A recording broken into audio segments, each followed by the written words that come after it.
সাকিবের ব্যাপারে, সাকিব খেলবে কি না, সাকিবের কতটুকু পাবেন, মানে আমরা সেদিন দুটো নিউজ দেখলাম, সবাই জানে কি হয়েছে, আমি মেনশন করলাম না। তবে মানে সাকিবকে কি দিয়ে, মানে ও কিভাবে টার্ন অ্যারাউন্ড করে, আজকের বোলিং যদি আপনি বলেন, গতকাল রাতেও আমরা দেখেছি যে একটা নিউজ ছিল, তো কালকে সারাদিন, তো ওর ভিতরে কি এমন দেখেন যে মানে ও কিভাবে টার্ন অ্যারাউন্ড করে প্রতিবার? না, যখন দেশের হয়ে মাঠে নামেন, আমি যতটুকু বুঝি অনেক ডেডিকেটেড একজন মানুষ। টিমের জন্য, জেতার জন্য যা যা করা দরকার সবকিছু করেন।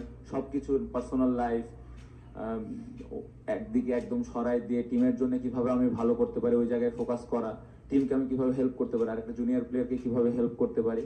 সো এই জিনিসগুলো উনি খুবই আলাদাভাবে করতে পারেন এবং আমি যেটা বললাম খুবই ডেডিকেটেড পারসন। এরকম একটা অবস্থাতে থাকার পরে এরকম একটা পারফরমেন্স করা, টিমে এরকম ভাবে ইনপুট দেওয়া, স্পেশালি বোলিং এ আউটস্ট্যান্ডিং। আমার মনে হয় যে তার কাছ থেকে আমরা এরকমই আশা করি এবং তার কাছ থেকে সামনের ম্যাচেও এর থেকে ভালো কিছু আশা করছি। Last question